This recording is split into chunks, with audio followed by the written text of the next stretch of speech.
Chapter 14. 2 days later, on the evening shift, Leo told me that he'd had 3 customers sign up for the tour the next day. We were on. When I got home, Mom wanted to know all about work and Miles wanted to play life again, and I really needed to make sure I knew where my black t-shirt and jeans were and if I'd even brought them from the other house, but I couldn't tell my mom and Miles that. So I played a game of life with Miles. He won again, and then I started to lie to my mom so that I could leave in the morning to meet Leo without her freaking out if she found me gone. I told her that I was going to go running in the morning sometimes. This was the story Leo and I had come up with. Alone, she asked. With my new friend Leo, I said, the one from work. He wants to do the junior high cross-country team next year.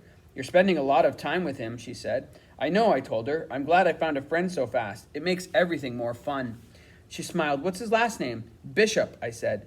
Oh, his mom brought us a lasagna a few days ago, Mom said. She seemed nice. Where's the lasagna? Miles asked. I put it in the freezer, my mom said. I'd already started dinner that night. We can eat it tomorrow. Or we can eat it now, Miles said. We were getting away from the topic. So you'll let me do it? All right, she said. It's light outside by then, so you should be safe. But don't go running by yourself. If Leo's alarm doesn't go off or something, come back home.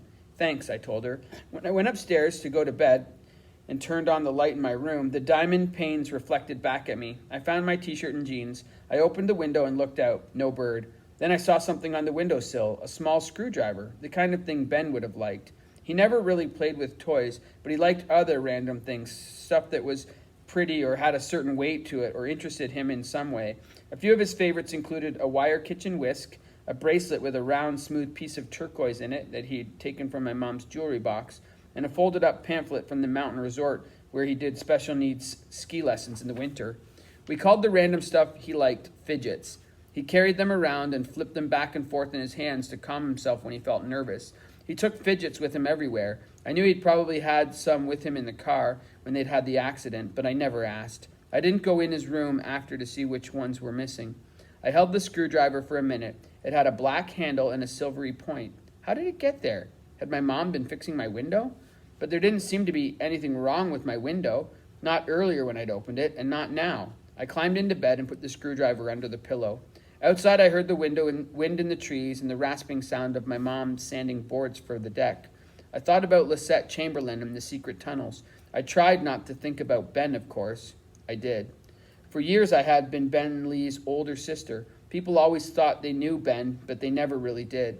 That didn't stop them from talking about him. He's special, they'd say. One of those special souls that don't need to worry about anything they do here on earth. They're going straight to heaven.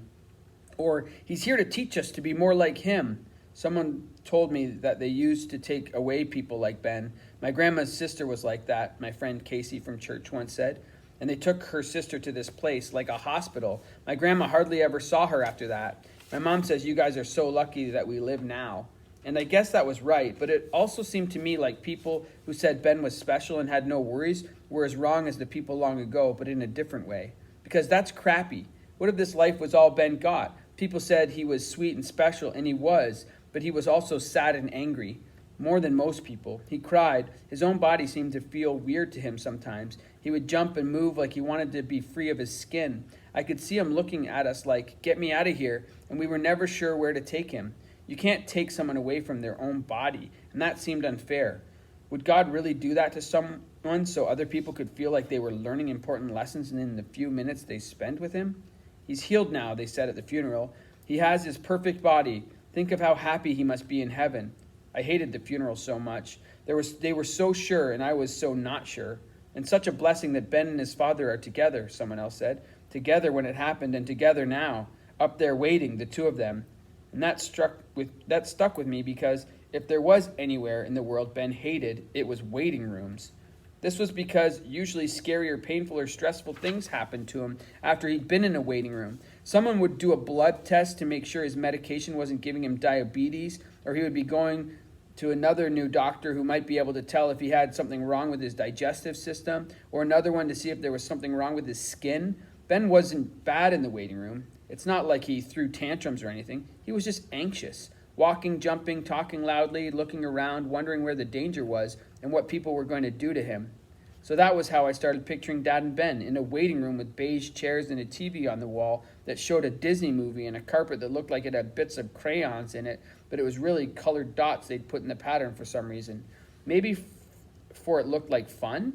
It did not look fun. Old magazines, Ben walking and worried, my dad talking to him in a low voice to try to keep him calm, both of them waiting for the rest of their family to die or for God to come in and say something, whichever came first. The wind stopped blowing, my mother stopped sanding. When I put my hand under the pillow, the screwdriver was still there, and I'd wondered who'd given it to me.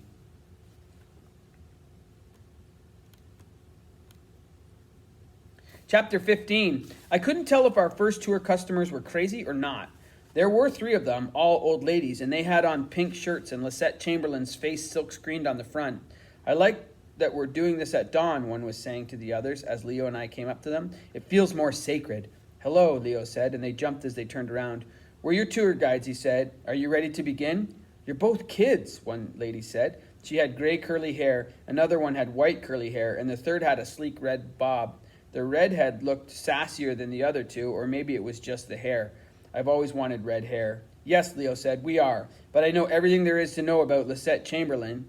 The ladies looked at one another. You could tell they were thinking they'd been ripped off. Really? Said the red-haired lady. You know, for example, what Lisette's favorite color was.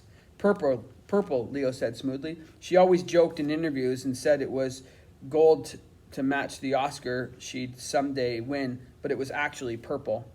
And the date of her wedding, another lady asked. Which one, Leo asked. The one that hardly anyone knows about, that was annulled, or the one to Roger Marin? Or do you mean Halloween? When she was a kid, she always planned to get married on Halloween and have her wedding colors be orange and black. The red-headed lady burst into laughter, and the one with white hair joined in. The Lisette printed on the T-shirts went up and down with their boobs, but the gray-haired lady still looked sour. All right, she said, you know your stuff, and you do only charge $5 a ticket.